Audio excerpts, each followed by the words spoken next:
So I am Pamela Aaralyn. I'm a clear conduit channel and medium. I see energy. I see into the ether. I've been doing that since age 5. You can find me at aurareader.com.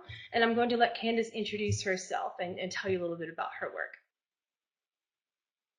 Well, hi, everyone, and thanks again, Pamela, for inviting me today. It's an amazing opportunity, and I love spending time with you, either with others like this or just when we've had the blessing to be able to spend some one-on-one time together. That's been amazing as well. Well, let's see. Primarily, I do the work of Dolores Cannon. I worked alongside and with her for many years, ever since I took her class in 2008. And when I went to take her class, I was working as an artist and photographer at the time. I had a strong interest in this work, but I didn't step into the realm of actually, working with other people or being out there with it until I met her. But everything changed when I met her. As a matter of fact, the magic happened before then, and I just ended up in Dolores's presence, and then everything blossomed, and everything's been amazing. And Dolores passed in October of 2014. And interestingly enough, my relationship with her has only broadened, deepened, and blossomed even more. So this topic of the afterlife, not only does it, of course, completely align with Dolores Cannon's work, which was basically past life regression. It's now called quantum healing hypnosis, but I still like it. I like the old name. I'm old fashioned. Dolores Cannon's method, really it speaks to this because it all was created by her, around her, surrounding her. But Dolores Cannon's method of accessing knowledge through the consciousness of a client while they are in a deep hypnotic state. And that has, it started out just past lives, and then things just opened up from there. And I've said from the beginning, and as I'm getting ready to say this, I'm already getting goosebumps, which is it's just the beginning. We're just scratching the beginning of the kind of work that we can do in this state. Dolores, I believe one of the reasons she passed when she did was to assist us from the other side in understanding how to broaden and deepen this work. And it is actually happening, and it's happening in my own life. And Pamela, if you'll allow me to tell you about my night last night, it was so extraordinary. Well, so not since I was just after Hurricane Katrina. I'm going to go back then to just say this. I happened to be in Louisiana just 2 weeks after Hurricane Katrina back in, gosh, I'm not even remember the exact year, so I'm not going to say it. But the devastation was amazing, and I was headed to the Louisiana State Penitentiary, if you can believe that or not, as a professional horse photographer. And long story short, I stayed in an antebellum home not far from the penitentiary, and I was going there because they had this rodeo, and the inmates there work with some of the horses and the animals there, kind of as well, a distraction, I imagine, and they also performed and put on a show for the public. And there's a lot of controversy around that. I haven't heard about it for years, but I was so interested in going there. But I stayed in this little antebellum home, a little bed and breakfast. And not since that visit, which was, there were so many spirits in that home that I didn't sleep ever. I mean, I was there for several days, and the spirits were all around me. And I mean, this isn't normal for me, meaning over my life, yes, I've had interaction, but I'm nothing like you, not a daily thing, not a weekly thing, just kind of, on occasion.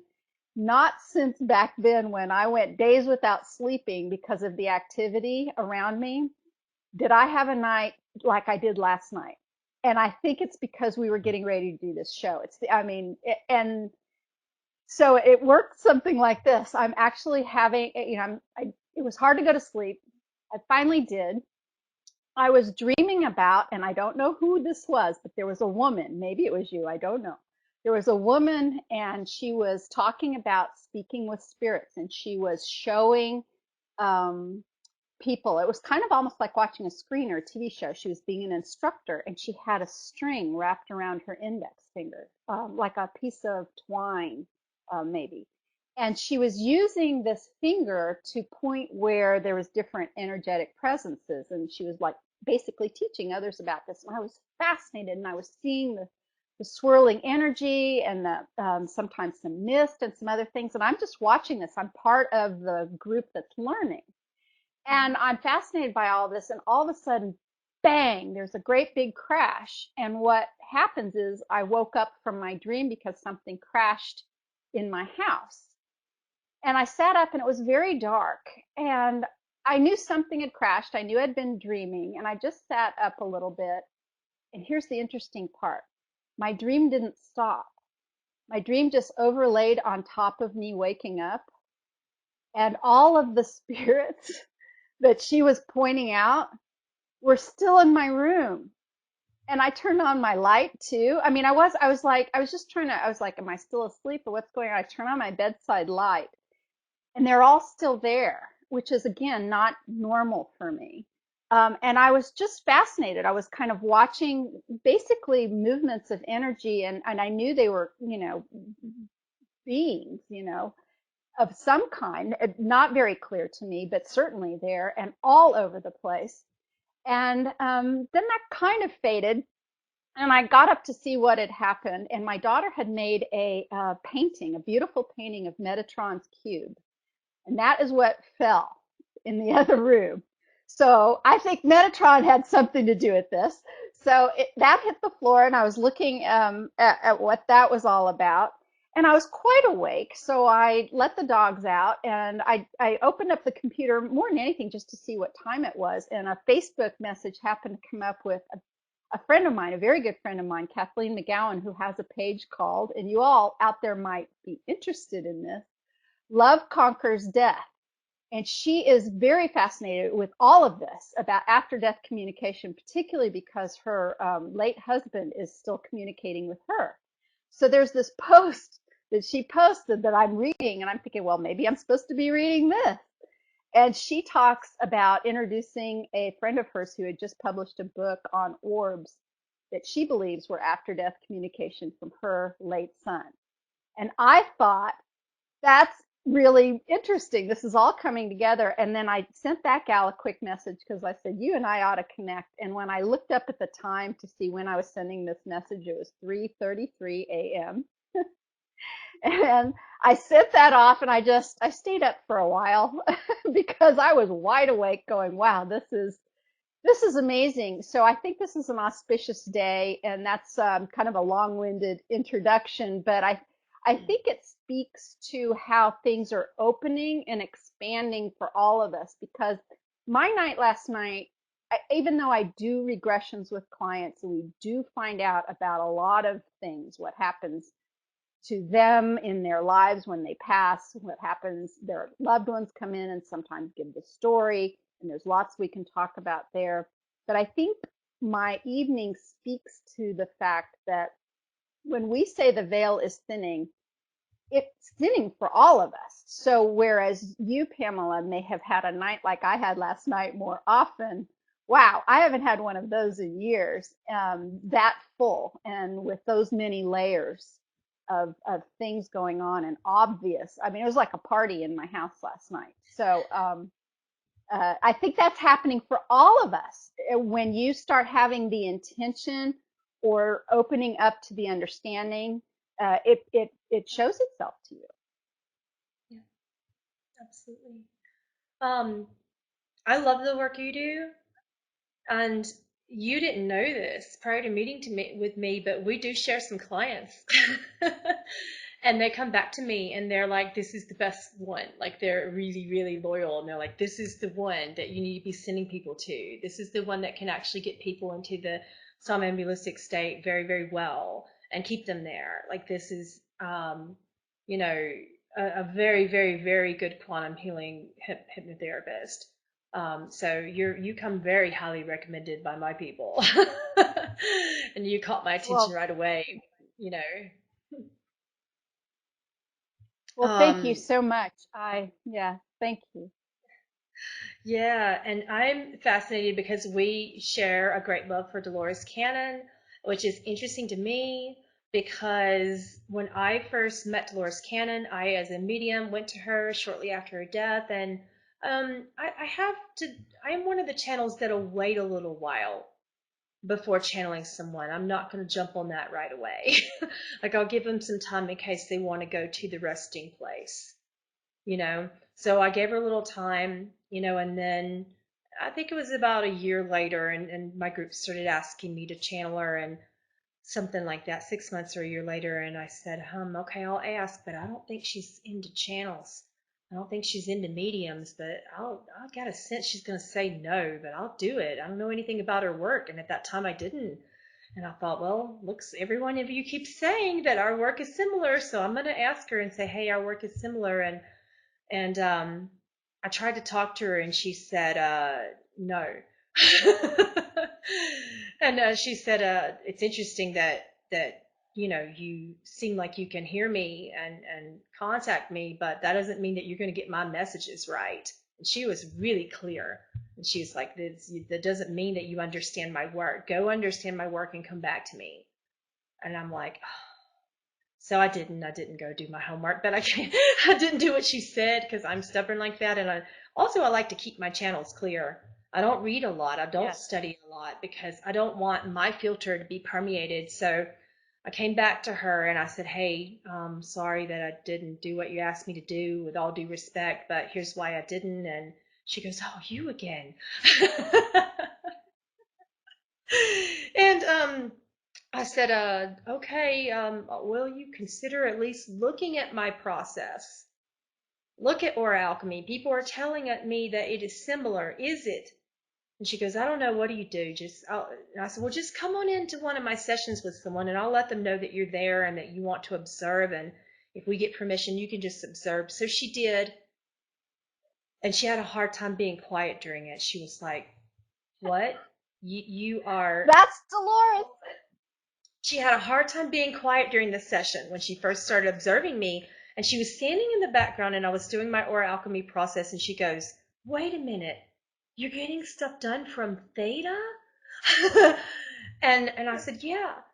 And I didn't really know what that meant because I don't understand theta either, and I'm like, I don't know. I just know that there's different levels of the subconscious that you can work with.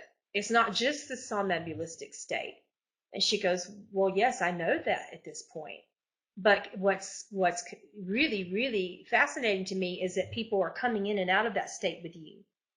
They're going into somnambulistic state, and then they're going up one, and then down one, and then up one, and they are traveling between these states of existences and still healing, and still they're under. You still have them under, and they're coming in and out. How are you doing that? So I started talking, and I said, well, it's alchemy. You have to combine sound and light. And she said, oh, father and mother, sound and light, black and white, and you're doing this in a parallel way. You're combining the omniverse, is what she said to me. And I went, because I didn't really understand what she meant.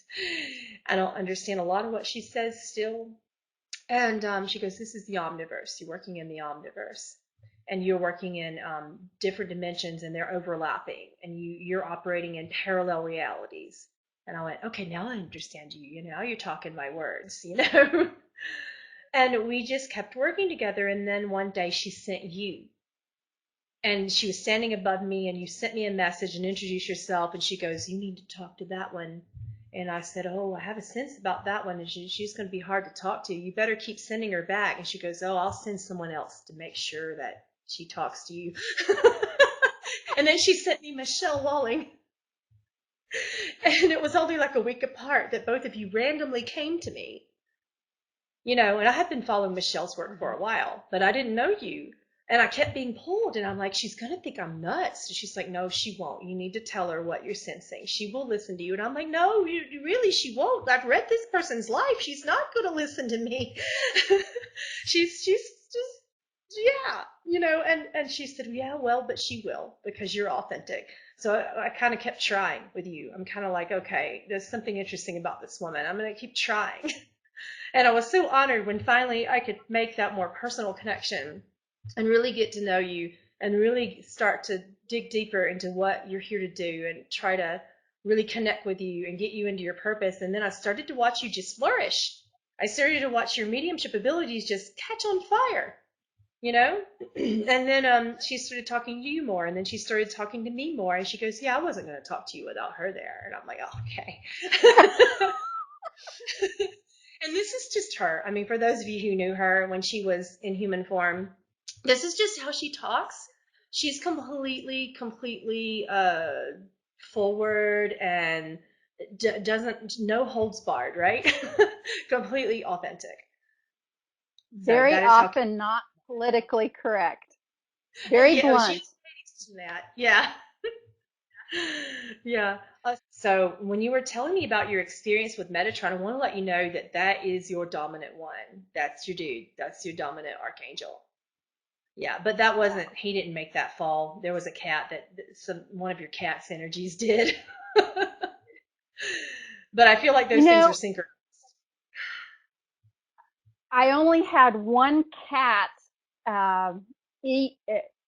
She was under my arm. All the other cats were put up and nowhere near that painting. So that's pretty interesting because when the painting hit the ground, the cat that was in my arm jumped up.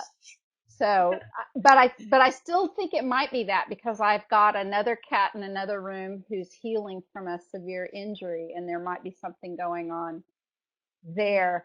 I'd like to speak just briefly, especially for those who are listening right now, about Dolores a little bit and what she used to say. You know, again, I was so blessed. I was so incredibly blessed. I took my class with her in 2008, and I came from none of the background. Didn't have hypnosis training, nothing. I was just interested, and I was. Long story short, I was very blessed to be the person in her class who she did the demonstration a regression on, and everything changed from that, and then everything changed after the fact that she allowed me to create a group to support her practitioners. And at first it was just a few of us coming together and asking ourselves questions, but then it blossomed, and the more experience we got, the more Dolores began to speak with us. And then it was a few years after that, she actually invited me into her classes to, at first I was just handing out papers and sitting in the back. But I quickly, ended up being part of the classes in the way that I would help, answer questions, or we did mock sessions or things like that. And I did that until her death, and shortly after her death, for a little while. But Dolores would say, because a lot of people would say things in classes and at events, they would talk about, and all kinds of channelers, and that there's a lot of them out there these days, a lot of them on the internet. And Dolores didn't have much use for channelers. She didn't have a great opinion of them. And I'm sorry for those of you out there, but I really didn't either. I mean, I didn't disrespect, but I was just very much, I didn't listen. I didn't fawn. I didn't gain a lot from listening to any of it. Sometimes I would read, but I just kind of would shrug my shoulders and I'd go on with my own work. And I wasn't real sure how all that worked. And I know everything comes through a filter, even in our regression sessions. All information comes through a filter. And it wasn't that I didn't believe people weren't channeling something. I didn't pay a lot of attention to it. But Dolores herself used to say, she was so cute.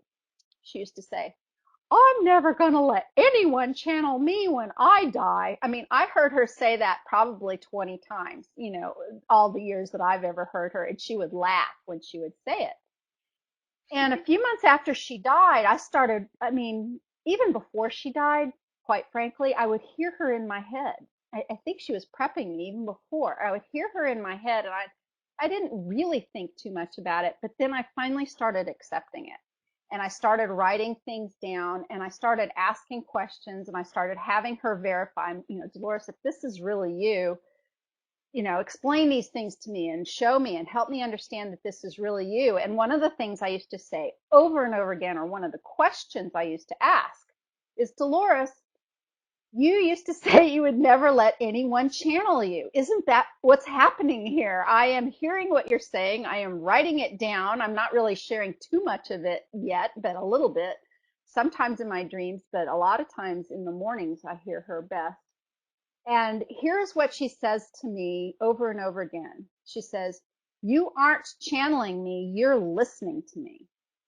Now, she made a great distinction between those two things. And for her, she did that in her real life too. There would be common ideas about, name it, whatever, even the title or the label somnambulistic. Her definition was different than most hypnotherapists' definition of that state.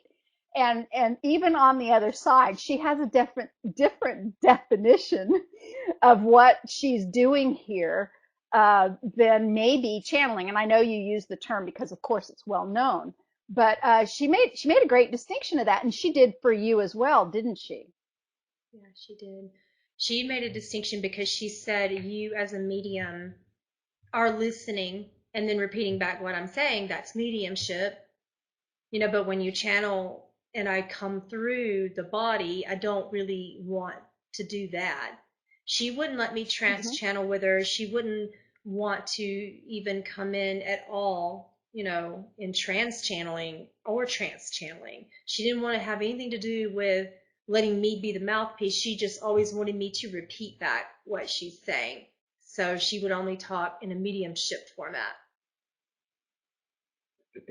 Just fascinating. That if there's anything that proves to my mind, and maybe the viewers out there will take a little bit of comfort in that, is when you move to the next, realm of existence, you definitely take your personality with you.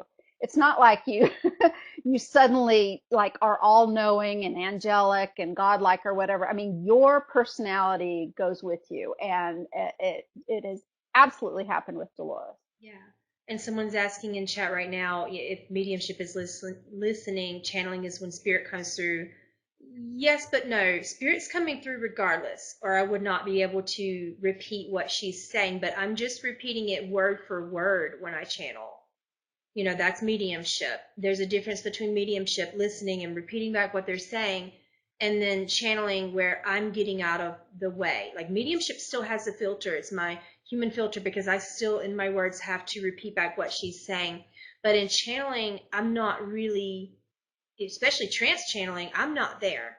If those of you have seen me trance channel, I'm not there at all. There's no filter. It's strictly that being coming through. I've done that with Yeshua, a time or two. And then in trans channeling, which is a different form, that's TRANS channeling, which actually means with. Trans channeling means with. So what's happening in trans channeling is that they are stepping in and out. Stepping in and out. She has only done that with me a couple of times and only to correct me.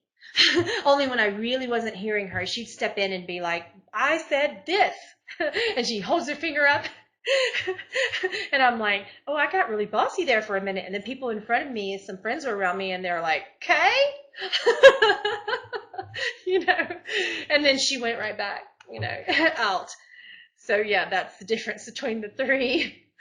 Are you ready to start taking some questions from our viewers, Candace? Sure, absolutely. Let's take a peek at what we got here. This is an interesting Okay. one. So right, for those of you who are wondering, we put the questions above our heads. You can see them up here on the screen. um, the question is, can we visit this realm? I'm assuming you mean this realm being like the spirit world in general, fourth dimensional aspects, without dying. And how can I better connect with my daughter? I would love to see and hear her. I see her in my dreams, but she doesn't speak. I feel her at times and see the signs, but very much need to hear her and hold her. Oh, you touched my heart.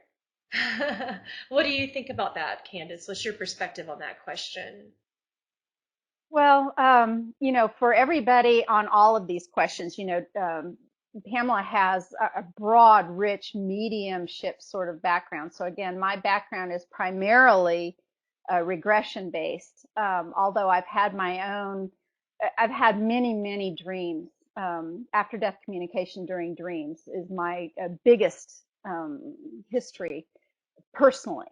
But when I have clients, I have many grieving clients, who come to me, and a lot of their focus of their lives are on loved ones who've passed, and they absolutely do come through in regressions.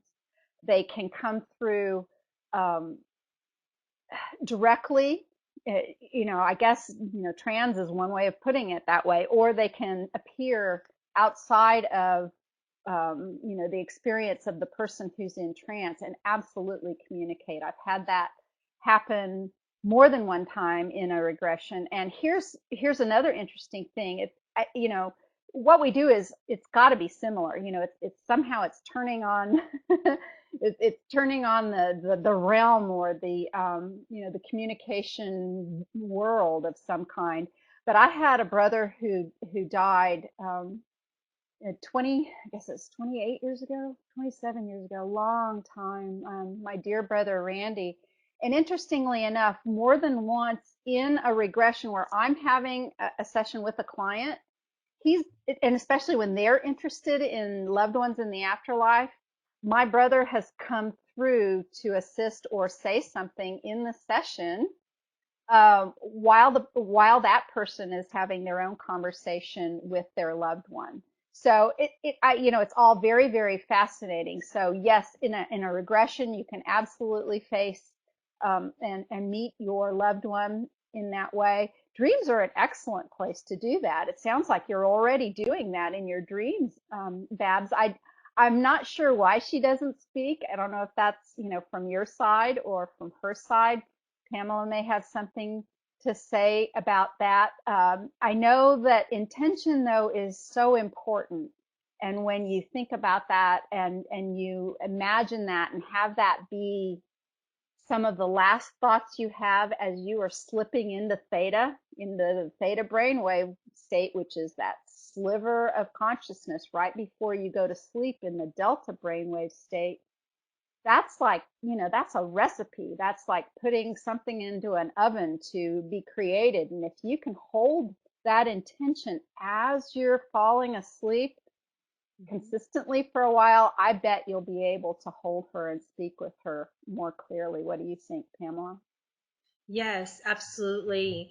The theta is the hypnagogic state that I speak of so often when I teach you guys in our mediumship classes, to set your intention. You don't have to meditate to do that. You can, and you can get into the same state from meditation, but it's a little bit more difficult if you don't meditate regularly and you're not used to coming in through it from meditation. Because it's easy to wake up out of meditation. Very easy for any little reason. But when you're going to sleep, the only thing you have to do is set a clear, easy to repeat intention. So in this state, and also I really highly recommend that you invoke the I am. The I am is so powerful in everything that you do, whether you're conscious or whether you're going into theta. The I am is going to connect you to what you want to do, both in both states. Alpha, beta, theta is going to connect you in every state that you operate and exist within. So you would just say, I invoke the I am in me to connect with my daughter and to remember. I put that and to remember part because I was having a hard time. Because I was visit so many different people and I'm so busy astrally that I'm like, okay, I don't know what I just did, but it felt like 1,000 lifetimes and now I just need to get up and deal with my life. So, as you guys know, I'm pretty avid in the astral realms, do a lot of healing on people that I love there. And normally whichever one I healed last, whichever one of you I worked with last, I'll remember, but the rest I'll forget. So it's very, very important to add that, in the final stages, but of that invocation, and you just say it over and over again. You just make it quick and efficient and to the point and simple so that you can remember the invocation, and that is your intention. So basically you would just say, I invoke the I am in me to connect with my daughter and to remember. And you can make it much more specific too. I started out with basic intentions in order to work in the astral realms, but the more specific I got, the more I noticed that I would get a lot more done and I would remember a lot more. I had no particular curiosity. People find that interesting, but it's very true with channels and mediums that we don't have curiosity because everything that exists is already at our fingertips. And a lot of times we're just like, we don't even care to know. We just want to go watch some stupid TV.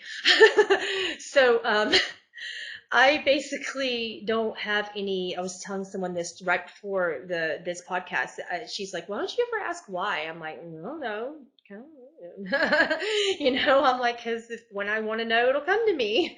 So if you ask why during your attention in a very specific way, for instance, when I started wanting to learn the names of my spirit guides, which I did not know until age 39 because for some reason I didn't care. And I just said my intention, I invoke the I am to connect with my spirit guides and to receive their names.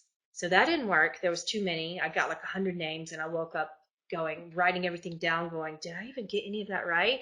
So I got more specific. This is trial and error. At that point, I went to bed the next night and I said, I invoke the I am in me to remember the name of my dominant spirit guide. So I just said it over and over and over again. And you just let yourself fall asleep during these invocations. Just say them and say them and say them and say them and say them. This has to be redundant. Make them quick enough so that you're going to remember, efficient enough so that you're not going to forget. And you're just going to slip into theta, with that intention, exactly as Candace was describing it.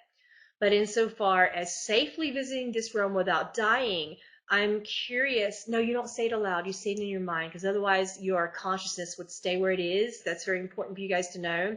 If you speak as you're going into deeper states, it wakes you up. I tell people this during regressions as well. If I ask you to repeat something during a regression, I'm going to be cautious to let you know that I mean in your mind, not out loud, because that will wake you up. Speaking well. So, how you safely visit the realm without dying. I'm curious why you think you're going to die. Where does that come from? Because this could be your actual concern, is that I know you see and hear spirits because I know you personally. But when it comes to your daughter, and this was the same thing with my dad, and this is the same thing with many of you who are trying to connect with people personally, the closer you are, the harder it is because your emotions are involved and you need to grieve.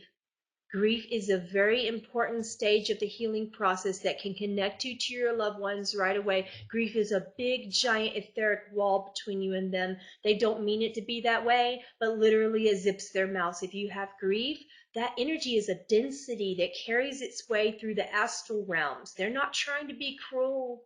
Okay, it's not that. It's just like putting a dense wall of energy between yourself and them, and then you cannot travel to the same area of the ether that they are. Much like when you go to a children's playground and you see those little microphones. One is at one end of the playground and one is at the other. For those of you who have kids, you know what I'm talking about. And the kid will go and speak into one, and then the other kid can go. But if you watch them, the other kid, when they're trying to listen, if they don't put their ear right up to it, then they're not going to hear it. They have to figure out how to connect with that loved one on the other side of the playground. It's the same in the fourth dimension. It's the same in many dimensions. Grief makes you kind of be in the position of the kid who's holding their ear too far back from the microphone. There's a density there. You can't hear her, so why should she speak? She knows you're not going to hear her. So get closer to your own heart center.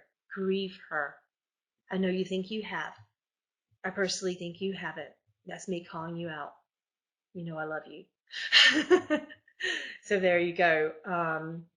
But yeah, it's amazing. Do you have anything else to say in that regard, Candace? Such great points that you're making, which is, often why, it's usually that there's a time frame after. Of course, I have no idea about the details of Babs and her daughter, but there's a time frame where, there's probably not going to be any communication for exactly some of the reasons that you're talking about. And I find that in regressions, it can be one of both ways, meaning the person can still carry so much grief or carry their conscious mind into a regression that I love the way you describe this. This is really helpful for me in my own work too. They're still not going to make the connection because the grief is too fresh, it's too big, it's too prominent in their life.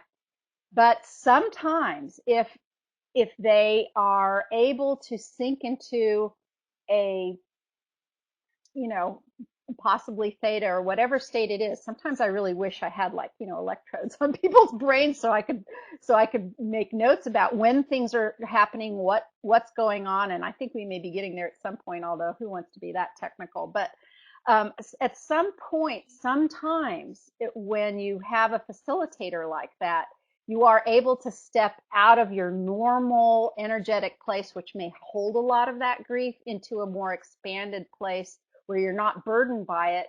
And so that's when sometimes having a regression really works for these kinds of things, where you really can make a connection because you are slipping into a different energetic realm with an intention to do that, and you kind of set your grief aside. And to be quite frank, when most people wake up, they kind of go back to that heaviness and that denseness and that grief. But both with the dream state, both with having somebody assist you as a mediumship and regression, sometimes that can be lessened or thinned or set aside briefly for communication. So brilliantly stated, Pamela. It absolutely can. This is why I love quantum healing hypnosis, because it pulls you into a state that can permeate the density of that grief, Yep. for a while, for a long while. Yep. And you can actually just step. It's very loving. I feel very safe when I can pull myself into that state really easy as a trance channel. And I feel just love. And for those of you who watch my trance channeling Yeshua video, I just felt love.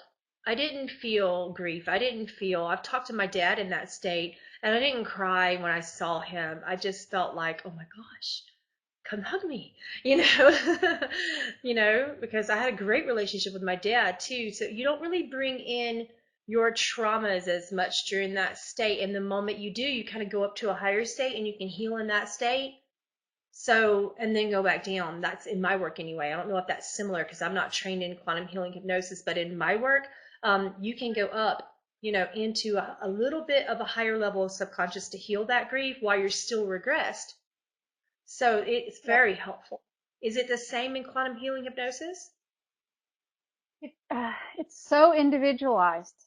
It really, you as a facilitator using this method, there's so many levels of things that are going on. I've been doing this work now for 8 years, and I am continually learning about how things are working and how things are helping, and how the bringing one of the interesting things that happens is that the facilitator brings an energy, the client brings an energy. Those two things together create this platform or this canvas for something to happen, and some very interesting things happen there. um, it's different for everybody is basically what I'm going to say. Some people are far more successful than others. It absolutely is possible. So much is possible doing this work like this, but we never make any guarantees, because who knows?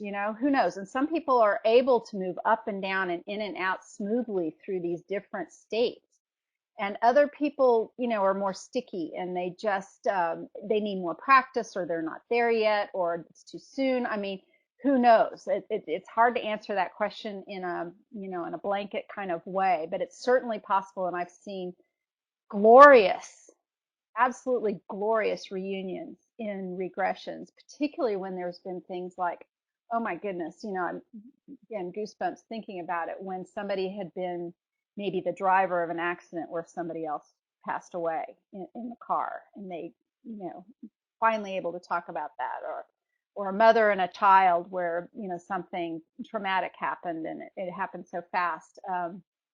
There's been quite significant healing in a very short period of time.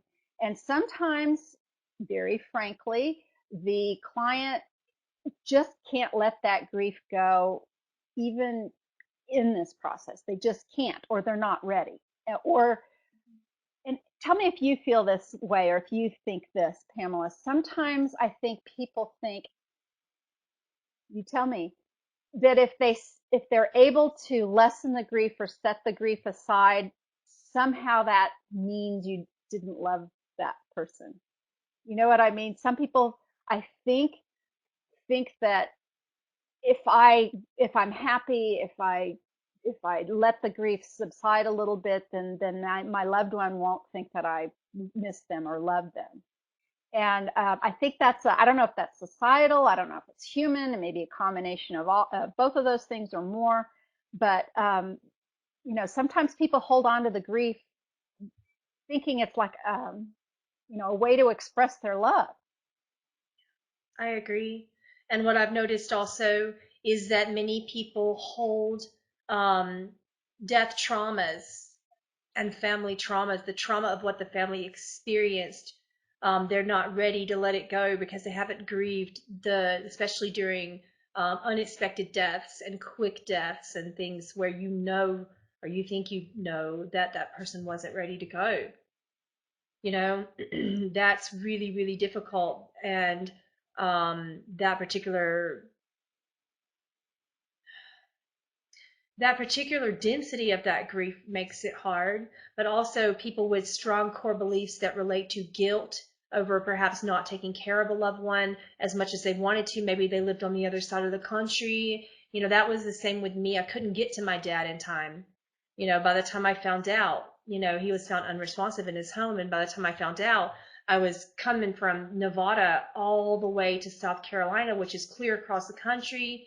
I couldn't get on a plane because it happened during the basketball season of March Madness, and all the planes, people were coming in, and there was just no flights out, because people come into Vegas for that, and that's where I lived at the time.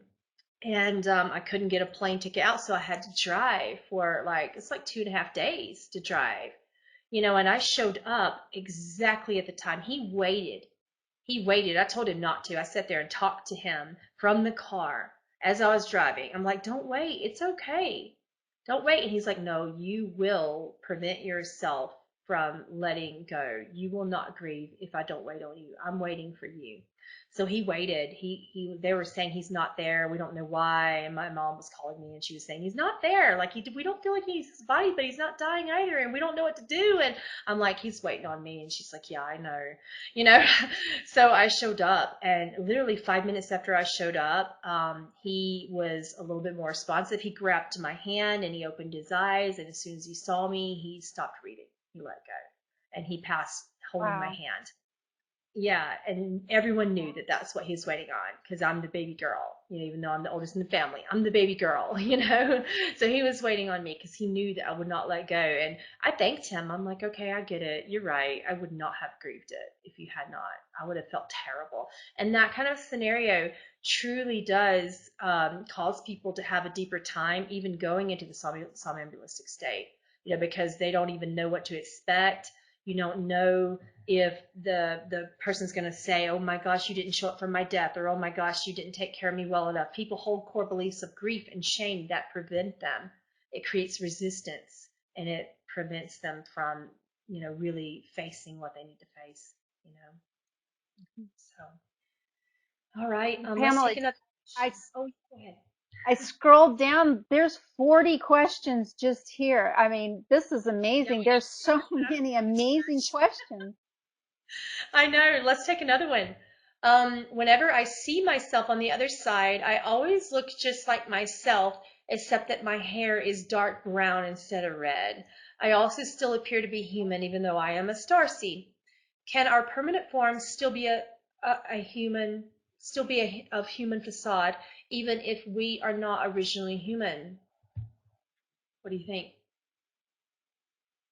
Okay, I'll come up with a Dolores answer for you because this is an excellent question. For this show, I gave the question out to my own community, Dolores' original support forum for her practitioners, the one that's been going for 8 years now.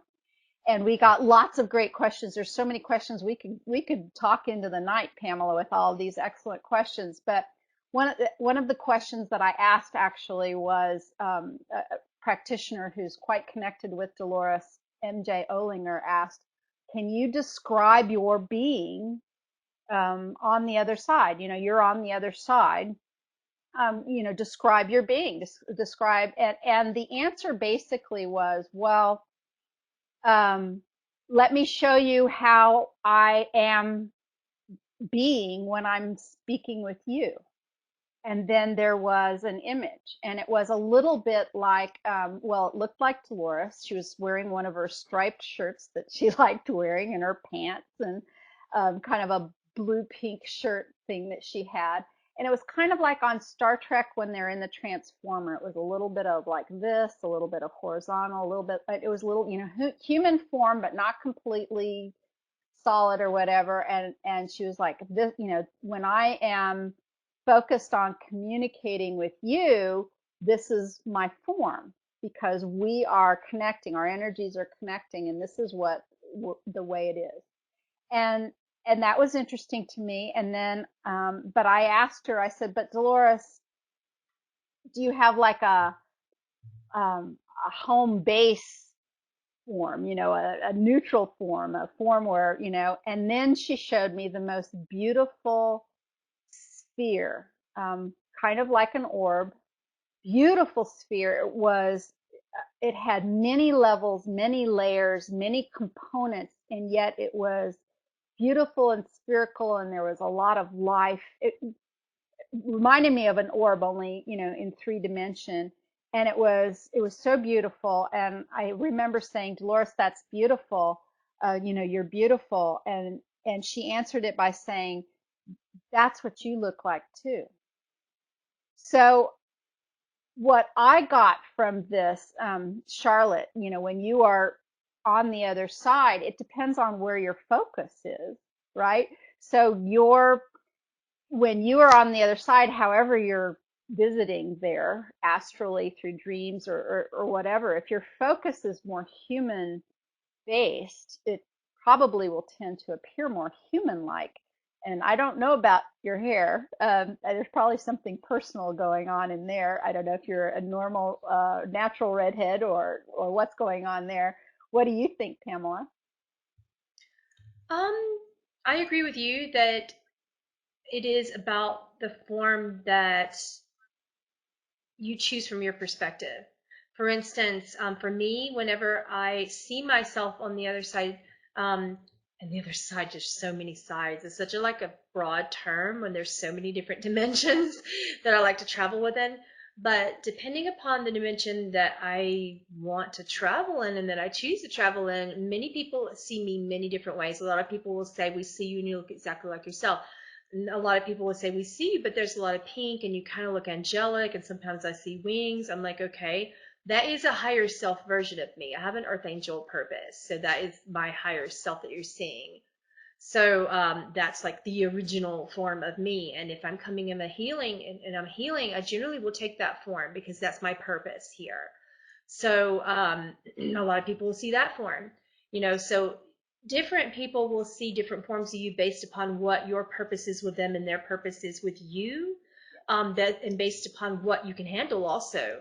I've noticed that when I first started really astral traveling in a way where I even notice myself, because I'm not very observant about how I look in astral form, truly, I just never pay attention. I'm always looking at you guys, not looking at me. So one day, seriously, when I was like 39 years old, I'm 41 now, by the way, so this wasn't long ago. Someone said, don't you just want to see what your higher self looks like? And I'm like, yeah, I guess. So I asked, I said, what do I look like? Because people always tell me that I look like me, or I look pink, or I look like an angel, or I look like this. And I wanted to really get to know another aspect of me that I had recently learned about. So I said, oh, show me that one. Show me Kali. Show me that aspect. Show me the Kali Ma aspect. So one of the guides that I travel with stood there and held a mirror, like a lengthy mirror in front of me. And I didn't know what that was going to be like. And I looked in it and she goes, that's you. And I jumped. It didn't look like me at all. There was this blue being with like a ton of arms on each side, and she was carrying a spear, and she looked kind of badass. And I was like, ah, is she gonna kill me? And they're like, well, I don't know. Do you want to kill you? you know? And I was in spirit form that night in this way that I felt very protective of someone. So I happened to be showing up in that form because the negative entities that were around my loved one needed to be afraid of me. They needed to formulate a respect for me. So I chose that form because that's my spiritual warrior side. I have a form that shows up for people like that. I don't play when I'm in that form. Yeah, that's my avatar. Exactly. That's my avatar form. So you're going to see yourself based upon how you want to see yourself, what perspective of you you are operating then at the time. And other people are going to see you based upon what they need to see for their healing. So I hope that makes sense. I'm talking too much again. Let's take another question. Okay, this is a good one. If you are a star seed here on Earth, when you die, do you go back to your life on another planet or do you stay on the other side? What do you think? You know, if there's anything that I would like to say from my own background and perspective on this subject as a whole, is how incredibly individualized and personal moving into the next realm can be. There are many aspects, many details that we find commonality in stories, near-death experiences, and other things like that. There are some things you can talk about, but it is just, once again, it's one of those things that's so individualized, it's so different, it's so personalized to you. You know, you can go back if you are in whatever level, your higher self, and it's your plan, your larger plan to go back to the other planet, that's where you're going to go. But you may be done with incarnating on planets altogether. It kind of just depends. All kinds of things, just depend. And one of the things that I'm taking, it depends on what your goals really had been during this life. Have you achieved them? Are you ready to move on? Are you ready to rest? Like Pamela talked about the resting place. Dolores talked about the resting place. I have this story.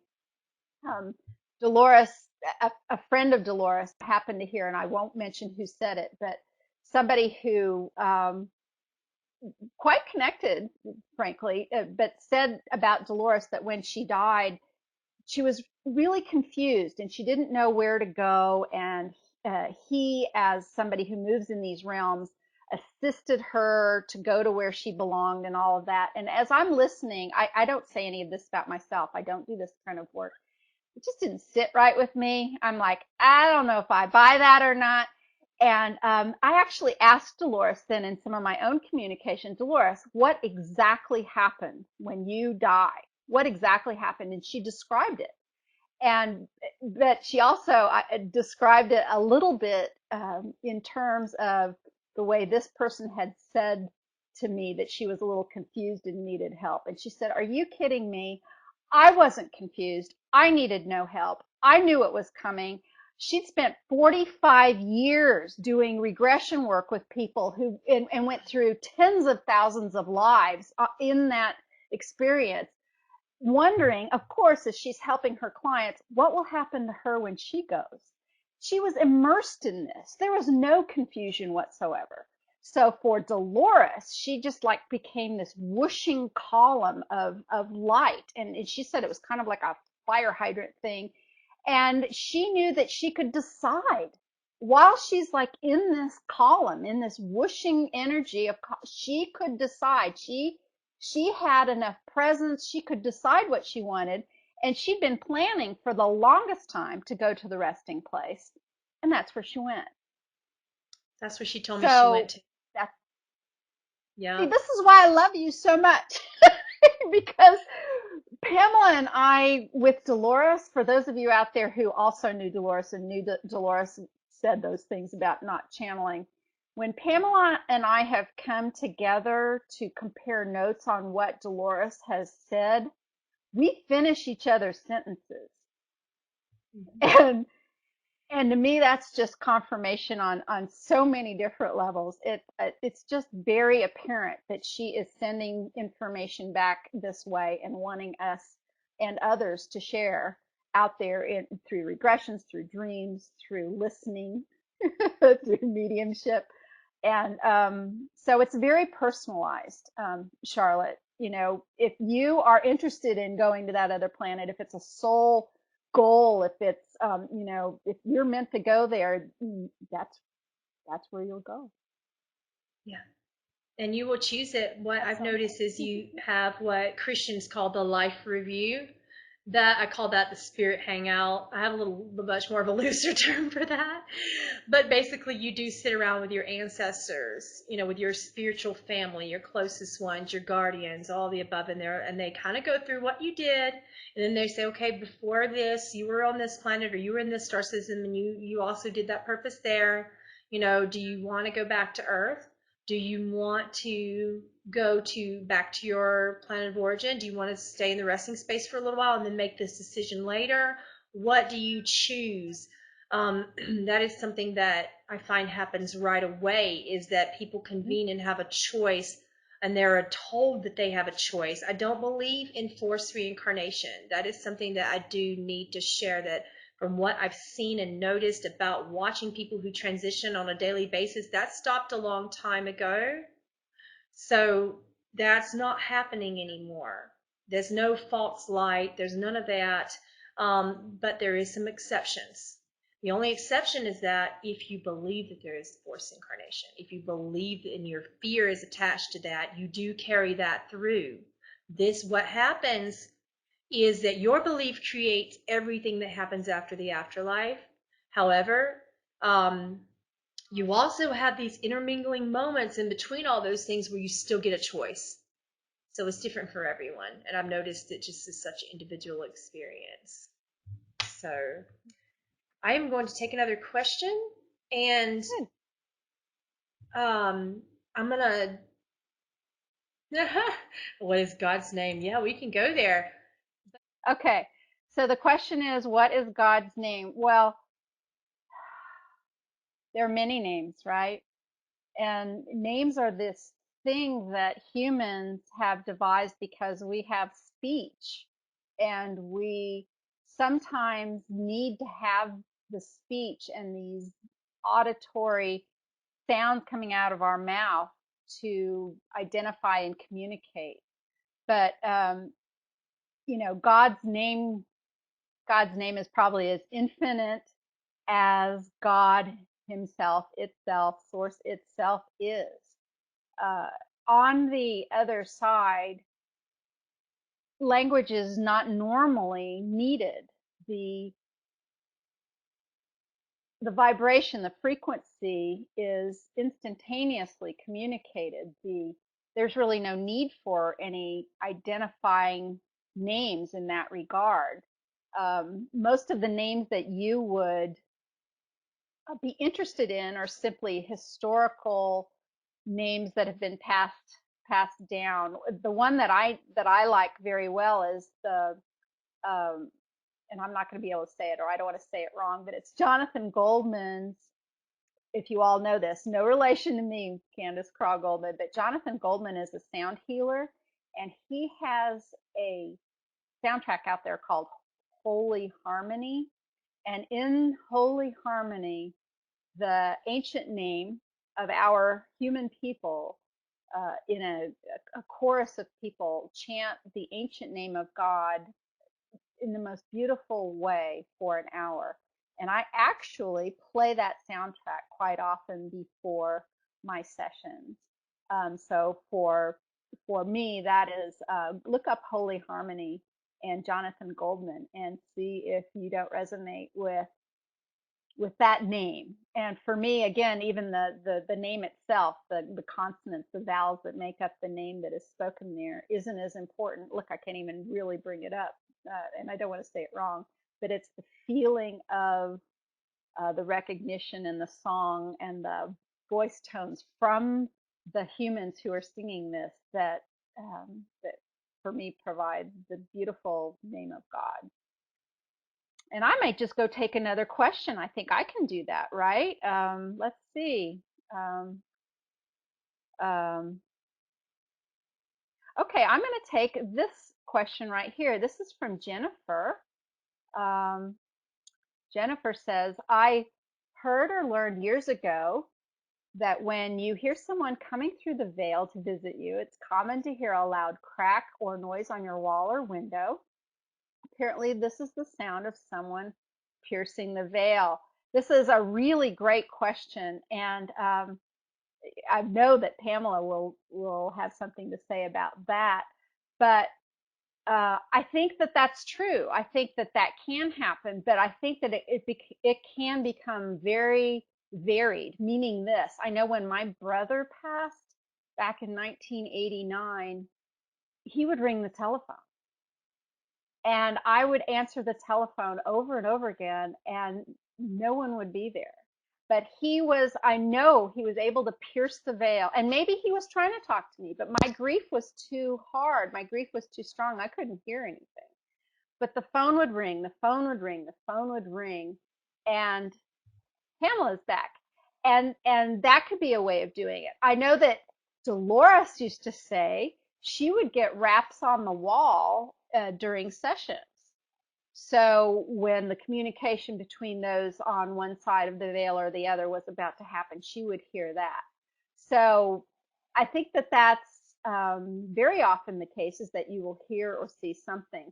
Another thing that happens that isn't sound oriented is the light. Lights may blink on and off. It may be an electrical interference that will show that. Um, so that can happen. And some other people in the chat room are saying that they hear knocks on the wall a lot. And what's fascinating is sometimes you can be in a place where some of that is happening and only some of the people around you can hear or see what's going on. In sessions, when I hear something or I see something, even lights blinking on and off, I actually ask my client, did you see that too? Because I want to make sure, because sometimes they can't see it. Most often, yes, but I ask the question, did you hear that? Did you see that?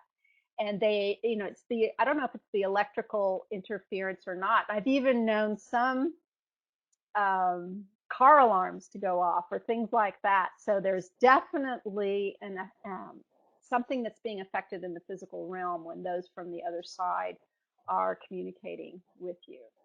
I think Pamela's trying to come back up on the screen, but all right, let's take another one.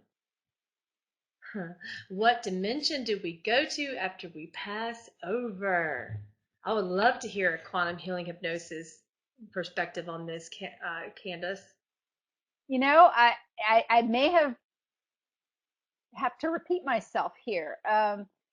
Again, it's so individualized. What dimension is it? A lot of this is human labels. We use these words to try to help us understand all of these things that are going on. We use these words that, quite frankly, very often in a QHHT session, when we ask these questions, sometimes the information will come through. I just got an interesting one the other day about artificial intelligence and 19th dimension, which was so specific. But we use these terms, these labels, but it's really a felt thing. It's really an energetic thing. It's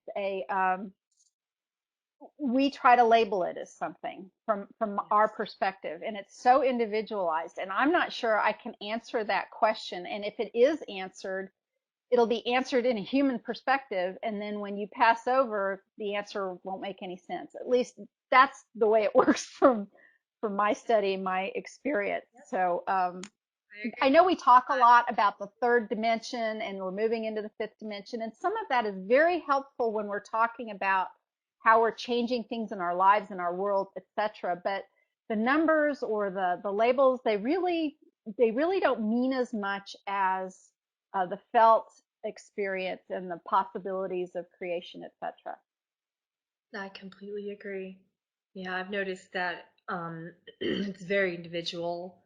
When you see what people call ghosts, or spirits or whatever the term, your light body, your vibration, that's that. And if you're not ready to go, there are various places, even within one dimension, that is called, many people in churches call that the spirit world. Many people in spiritual communities call that the fourth dimension. It is what it is, somewhere between third and fifth, just for definitive purposes so you understand. I noticed that if someone's not ready to go, if they feel that they're not ready to go, like if there was an accident or a trauma or things of that nature, they hang out there for a little while. If you are operating in the form of a spirit guide, sometimes you'll hang out there for a little while as well, if that person decides to guide your family. The lower astral realm, yes, that's one of those areas. That's where you're seeing those spirits. Yeah, so I'd noticed that's, not as common as people think, though. Most of the time when I'm, as a medium, am speaking to spirits and light beings on the other side, They are not in that realm. They have already chosen a higher realm to move into. The lessons get learned very quickly, and time in different dimensions is very different. We have gravity. We have kind of a slow time thing going on. For instance, I can travel through astral travel with my light body to my home planet, which is the Hyades, by the way, that whole star cluster over there within the Lyran feline systems, and spend years there. And it will only be 8 hours of sleep. And I will wake up going, yeah, as a kid, this used to really freak me out. I'm like, um, I'm 50. No way, I'm 10. So time happens really, really quickly. And so many people will say, well, how come they don't really, how could that person let me go? Well, if you just experience another 50 years, and then from that person's perspective, they're in the fifth dimension and they've already, they're with you. They're with you. There's no separation in death. How can they miss you? You know what I'm saying? They have just probably decided to have another lifetime with you. That happens in many times when I'm going through regressions and when I'm going through my process work and when um, we go into shamanistic journeys as well. They will meet their loved ones and the loved one will say, "What are you talking about? You woke up with me this morning. Come, let me hug you." And then their higher self steps in and says, "Okay, well, a fractal of you's still on Earth, but a fractal of you's here on the Pleiades with me as well. So welcome, human fractal, but your Pleiadian fractal is right here in my arms." So I hope that answered that question. Very well. Okay, let's take another one. Oh, okay. I'm gonna love to hear Candace's perspective on what happens when someone commits suicide. Well, we humans have a history of pronouncing judgment on suicide, and it's unfortunate. Of course, it would seem logical that we wouldn't want to promote such a thing. It seems awful. But again, this, like everything, very, very individualized. It kind of depends. I've had many clients who've asked this question about loved ones or who have considered suicide themselves. So in a broader sense, if committing suicide, you are avoiding something that you're supposed to be figuring out, uh, you're not going to solve your problem. You will have your problem presented back to you to you have another choice of solving it again. So for anybody who might be thinking about that, if they have the capacity to have that kind of thought process before they start, suicide doesn't always fix your problem. As a matter of fact, it can compound your problem. You can, and I have had many, many regressions where somebody has committed suicide or presented the same problem over and over and over again, uh, didn't solve the problem or have the learning the way they wanted or their soul wanted, etc. So it was just do-overs, do-overs, do-overs, do-overs until a different answer or a different result had happened. That can be one thing that happens with suicide. Not always the case. Some people simply have already fulfilled their life's purpose, and they are stopping the pain.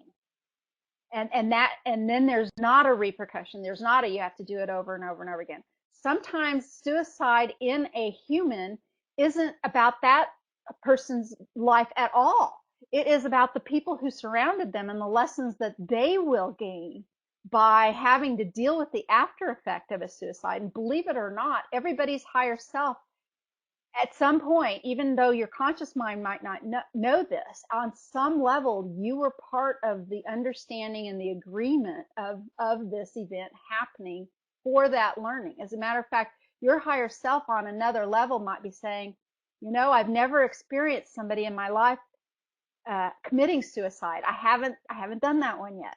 Would you mind doing that? And from that perspective, I mean, we as humans existing physically, consciously right now might go, "Oh my God, that's awful. Why would you ever do that?"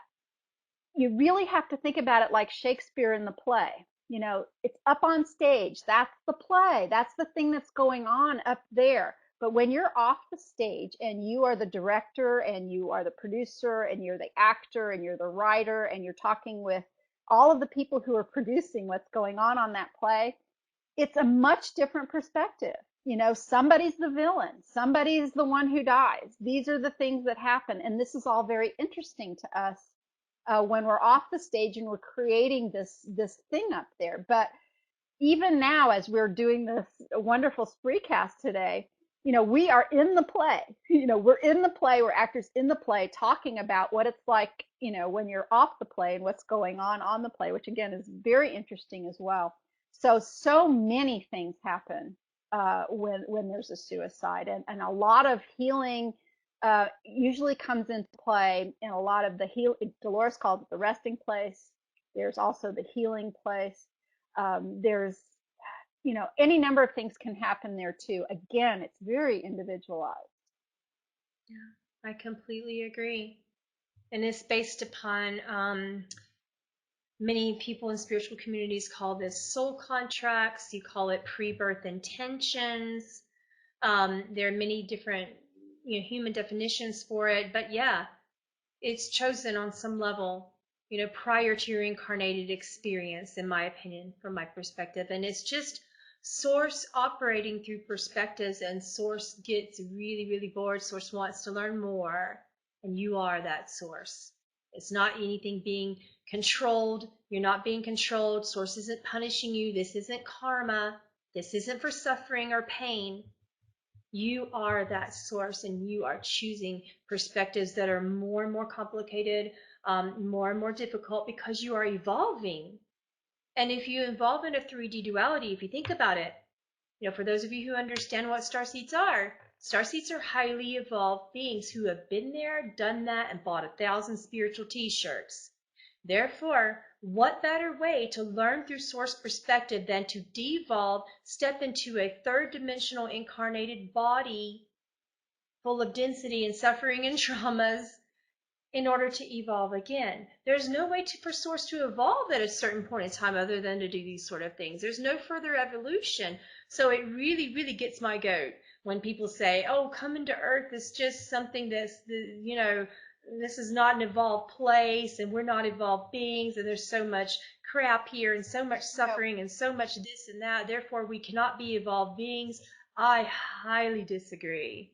Me too. Highly disagree. We are evolved beings. Otherwise, we would not be here. That you have to go through a lot to get here. It is a pleasure to be here. I am honored to be here, and I will be that person that goes down if the ship sinks. I will be there, right there, waving my hands, going, yep, I volunteered. This is me. People in my love life are like, yeah, you're nuts. I'm not coming back. And I'm like, okay, well, then I don't know what to tell you, because Earth will be different, and this is the last time that we're going to be in a third dimensional perspective. Something you didn't expect me to say today.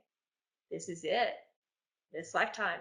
In regressions, we have learned, I like using this analogy, if you are alive during this time, you like won Willy Wonka's golden ticket. I mean, you won the lottery even to be here. And for those of you who may have, and my heart breaks as I say this, truly, if you've lost a child, if you've miscarried a child, if something has happened to somebody who is very, very young, please know that even that experience for that soul was brilliant and amazing and expansive for them. And some of these souls could only manage to be here for a very short period of time. That they get, if you think about it, they get credit for being here during this time. And it provides expansion for all of the loved ones, all of the family and everything. But to be here during this time is astounding. And to be here during this time in some sort of compromised position, by the way, a deformed or body, or a handicapped or challenged body of some kind. Over and over again in regressions, I learned this, and over and over again in regressions, I have some people who the events in their lives are, astounding.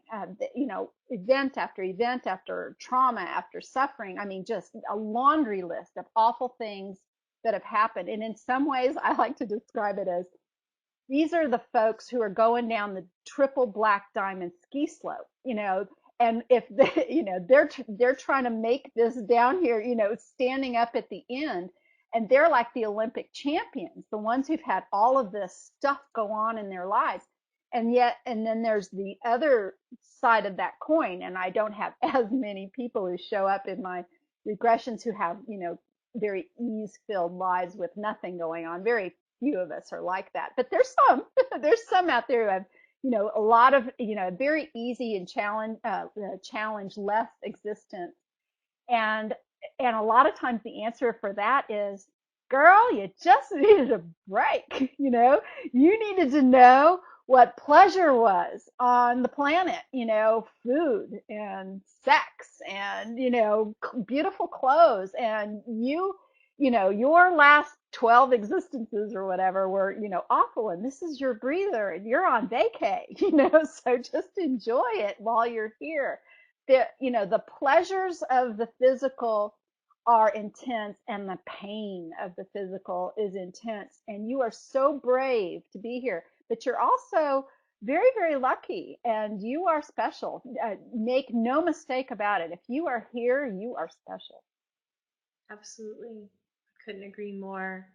And I get so many different perspectives on that because some of my clients come to me and they're like, really, this is it? I'm just here to, I'm going to have some kids and, tend to my animals and then maybe have meetings with my family on Christmas and go for a walk in the park. I'm like, yeah, you want to talk about your other lifetimes where you had to, step into some really difficult stuff.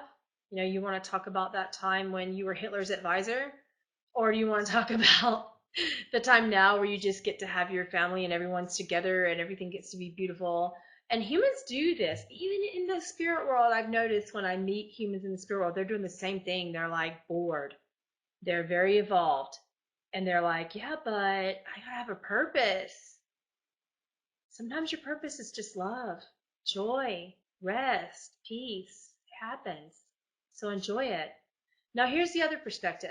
I also get humans coming to me saying, I have had enough. I am done here. I am so done. I'm so sick of suffering. I just want peace. Those are the humans who have the purposes that peace. You got to understand when you come here and you say from the spirit world, I want peace, I want unity, I want balance and equality. You're stepping in duality saying you want peace. You realize that within the shadow and the light, you got to get to the shadow first to be able to see the light, because you have to step into a frequency to get to the light. Therefore, the other side of peace is trauma. The other side of peace is war. The other side of peace is having a hard time. So if you told yourself you wanted peace, that's the same thing as when I was 5 years old and I said I was wanting to pray for patience. And someone said, don't do that. I'm not a patient person, by the way. Therefore, when I prayed for patience, I got all this stuff that made me have to be patient whether I like it or not. And I'm always being put in these very resistant relationships, very difficult relationships, difficult life circumstances. Everything's difficult, difficult, difficult, resistance, resistance, resistance, because I asked for patience. So cautious about what you ask for when you're on the other side. Remember this conversation today. But yeah, you are evolving. You really, really are. I have enjoyed this so much. We might have to make a part 2 and 3 and 4 because we have so many questions and I do have to go. I have to wind up, unfortunately. So, but I want Candace to come back. So if she agrees to it, we'll be doing this more.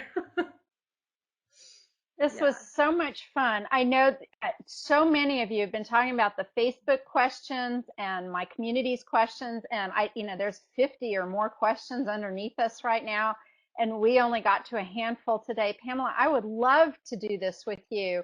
I love spending time with you, and I love spending time with your community and answering. And I learned a lot today myself, and you're just so joy filled, and I'm energized after this time with you, and I would be blessed and very pleased to come back. Yes. And can you tell our viewers how they can reach you for your quantum healing hypnosis? Sure. And I know some people, by the way, I'll take this really quick question. Some people ask if it's done via Skype. Let me tell you that when she was alive, Dolores Cannon was adamant that regression sessions should not be done via Skype.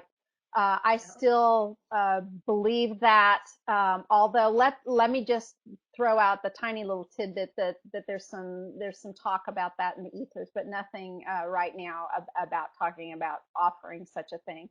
Those who offer Dolores Cannon's particular method over Skype is currently, under my opinion, going against the wishes of Dolores Cannon. There's other things you can do over Skype with people if you can't travel, but to do a proper, at this moment in 2016 and coming into the summer, QHHT session, find a qualified practitioner in your area, and then do it that way.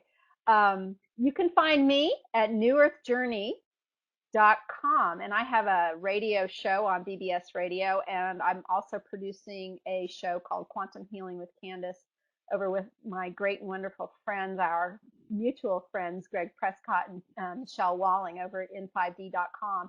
There's a lot going on. There's more to do and more to talk about than there is time in a day. And I know you've got a busy day with your kids and everything going on in your life. Thank you so much again, Pamela, for taking this time out of the day to spend with me and our wonderful guest.